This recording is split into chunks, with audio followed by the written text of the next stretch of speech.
अस्सलाम वालेकुम दोस्तों, मैं हूं उस्मान मंशा और आप देख रहे हैं रेसलिंग फीवर।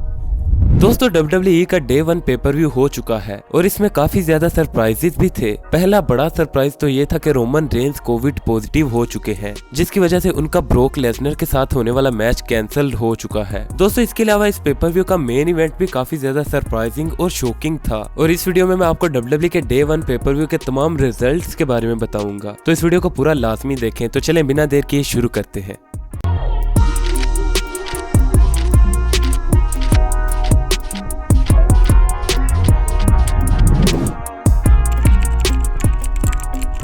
दोस्तों शो के शुरू में ही हमें बताया जाता है कि रोमन रेंस कोविड पॉजिटिव हो चुके हैं, जिसकी वजह से उनका ब्रोक लेसनर के साथ होने वाला मैच कैंसल्ड हो चुका है। लेकिन इसका मतलब ये नहीं कि ब्रोक लेसनर परफॉर्म नहीं करेंगे, क्योंकि WWE ने उनको WWE चैंपियनशिप मैच में डाल दिया, जो कि एक फैटल 4-वे मैच था big E, Seth Rollins, Kevin Owens और बॉबी लैशली के दरमियान। लेकिन अब वो एक फैटल 5-वे मैच बन चुका है, जिसमें ब्रोक लेसनर भी ऐड कर दिए गए हैं। दोस्तों अगर आप जानना चाहते हैं कि रोमन रेंस कब तक ठीक होकर रिटर्न कर सकते हैं, तो इस पर मैंने पहले ही एक वीडियो बना दी है, जिसका लिंक डिस्क्रिप्शन में मौजूद है और आप जाकर देख सकते हैं।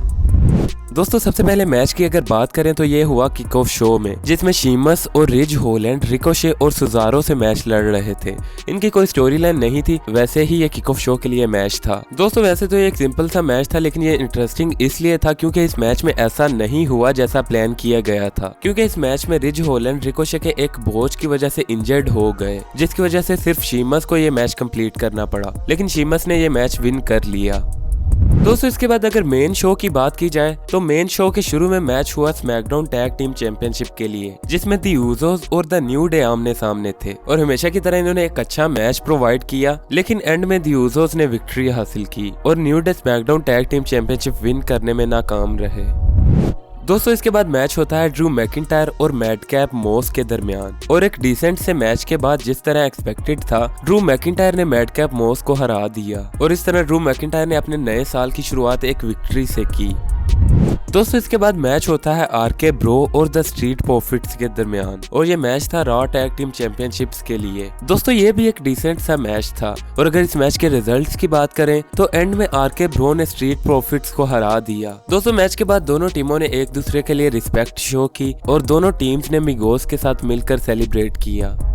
दोस्तों इसके बाद हमें बैकस्टेज दिखाया जाता है कि ड्रू मैकिंटायर पर मैडकैप मोस और हैप्पी कॉर्बन ने अटैक कर दिया है, यानी WWE इनकी स्टोरी लाइन को अभी भी एक्सटेंड कर रही है।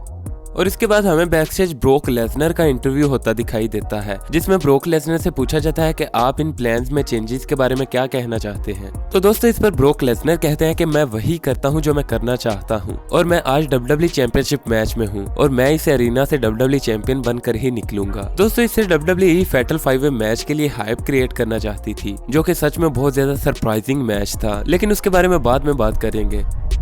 नेक्स्ट मैच होता है एज और द मिज के दरमियान, जिसमें द मिज के साथ उनकी वाइफ मराइस भी होती हैं। दोस्तों ये मैच डिसेंटली चलता रहा, लेकिन इस मैच के दौरान द मिज की वाइफ ने कई बार इंटरफेरेंस करने की कोशिश की, और अगर इस मैच की एंडिंग की बात की जाए तो इस मैच के एंड में एज की वाइफ बेथ फीनिक्स रिटर्न करती हैं, जिस पर द मिज की वाइफ वहां से भाग जाती हैं और द मिज भी इंटरप्ट हो जाते हैं, और इसी का फायदा उठाकर एज उन्हें स्पीयर लगा देते हैं और इस मैच को विन कर लेते हैं। नेक्स्ट मैच की बात की जाए तो इसके बाद मैच होता है रॉ वीमेंस चैंपियनशिप के लिए, जो कि था बेकी लिंच और लिव मॉर्गन के दरमियान। दोस्तों इस मैच में एक्सपेक्टेड था कि शायद कोई सरप्राइज हो और लिव मॉर्गन हमें विन करती हुई दिखाई दे, लेकिन ऐसा कुछ नहीं हुआ और इस मैच की एंडिंग में बेकी लिंच ने लिव मॉर्गन को हरा दिया। दोस्तों इसके बाद आता है शो का मेन इवेंट मैच, जो कि था fatal 5 for the WWE championship, और ये मैच था WWE champion Big E, Seth Rollins, Kevin Owens, Bobby Lashley और ब्रोक लेसनर के दरमियान। दोस्तों ये एक फास्ट मैच था और कहीं से भी बोरिंग नहीं था। मैच के शुरू में he broke Lesnar Seth Rollins और केविन ओवेंस को सुप्लेक्सेस लगाते हैं, मगर बाद में केविन ओवेंस और सेथ रोलिंस एक होकर ब्रोक लेसनर पर अटैक करते हैं। दोस्तों इस मैच में बॉबी लैशली ने 2 बार ब्रोक लेसनर को स्पीयर्स भी लगाए। ये एक बहुत ज्यादा हार्ड हिटिंग और थ्रिलिंग मैच था। इसके साथ साथ ब्रोक लेसनर के आने की वजह से ये काफी अनप्रिडिक्टेबल भी हो चुका था और सबकी नजर थी कि आखिर कौन इस मैच को जीतेगा। दोस्तों आखिर में सबको सरप्राइज करते हुए ब्रोक लेसनर इस मैच को विन कर लेते हैं, जब वो बिग ई को F5 लगाकर पिन कर देते हैं और नए WWE चैंपियन बन जाते हैं। दोस्तों ब्रोक लेसनर का WWE चैंपियन बनना इसलिए भी ज्यादा सरप्राइजिंग था कि इनका मैच रोमन रेंस के साथ होना था, लेकिन WWE ने रोमन रेंस के कोविड पॉजिटिव होने की वजह से ब्रोक लेसनर को WWE चैंपियनशिप मैच में डाला। और ना सिर्फ ब्रोक लेसनर इस मैच में आए बल्कि उन्होंने ये मैच विन भी कर लिया, जो कि कुछ दिन पहले तक तो किसी ने भी नहीं सोचा होगा कि ब्रोक लेसनर WWE चैंपियन बन जाएंगे।